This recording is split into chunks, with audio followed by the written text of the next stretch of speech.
উত্তরা দিয়াবাড়ির বিধ্বস্ত সেই বিমানের পাইলট বেঁচে ছিল, কিন্তু কেন তাকে বর্তমান সরকার হত্যা করলো এবং কি রহস্য লুকিয়ে আছে এই হত্যার পিছনে, এবং শিক্ষার্থীদের অসংখ্য লাশ গুম করে ফেলেছে বর্তমান সরকার। কিন্তু কেন?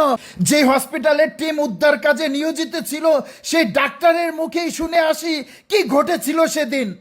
আপনি তো একজন ডাক্তার এবং সর্বপ্রথম ডাক্তার এসে আপনি কোনো চিকিৎসা দিয়েছেন কিনা তাকে, বা সে আমি ওই জায়গা থেকে নামায় আমরা সেনাবাহিনী এবং নৌবাহিনী সবাই আইসা ওনারা উদ্ধার করে আইনা আমরা মেডিকেল আইনা আমরা প্রথমে পালস প্রেশার এগুলো দেখছি এবং সেবা দেই নাই, তো আমরা পালস প্রেশার দেখছি যে বেঁচে আছে, তো হেলিকপ্টার দিয়ে এমার্জেন্সি ভাবে নিয়ে চলে গেছে।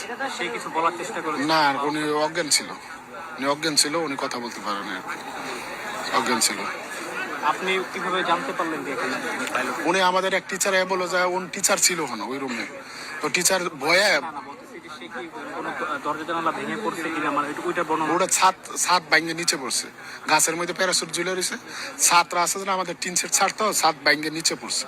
টিচার ছিল ভয়ে মনে করছে যে বিমানের কোনো অংশ ওই জায়গায় পড়ছে, উনি বের হয়ে গেছে, তারপর উনি রুমে চলে গেছে, মতন দেখছে যে বলে না হনো ওই পাইলট ঝুলে আছে ওই চেয়ার সহ আর কি। পরে আমার মেডিকেলে বলছে যে স্যার আপনার মেডিকেলে পাইলট জুইলা দিছে। পরে আমি সাথে সাথে গেছি, যাই দেখছি যে আসলে পাইলট জুইলা দিছে। পরে আমরা নিয়ে চলে পরে করলাম আর কি, সবাই উদ্ধার করছি। আমি একটা গুজব ছিল প্রথম থেকে যে পাইলট মারা গেছে, সেই ব্যাপারে কি বলবেন? প্রথম আমরা যে অজ্ঞান ছিল আমরা মনে করছি পাইলট মারা গেছে, কিন্তু আমরা মেডিকেল আরো টিম ছিল, আমরা সবাই চেক দিছি, পালস দেখছি যে না বেঁচে আছে, উনি পালস আছে আর কি। বেঁচে থাকা পাইলটকে হত্যা করা হলো, কিন্তু কেন এই খুনি ইউনূস পাইলটকে হত্যা করলো?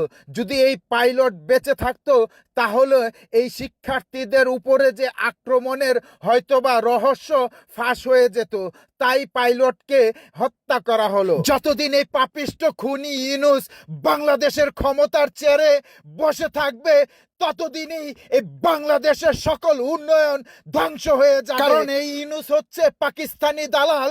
ক্ষমতায় আসার আগে যত বাংলাদেশের উন্নয়ন হয়েছে প্রত্যেকটা উন্নয়নে বাধা সৃষ্টি করেছে, পদ্মা সেতু সহ সকল উন্নয়নে বাধা সৃষ্টি করেছে এই গাদ্দার দেশ ধ্বংসকারী ইউনূস। আমি যদি একটি কথাও ভুল বলে থাকি অবশ্যই কমেন্টস করে জানাবেন। সকলকে অসংখ্য ধন্যবাদ।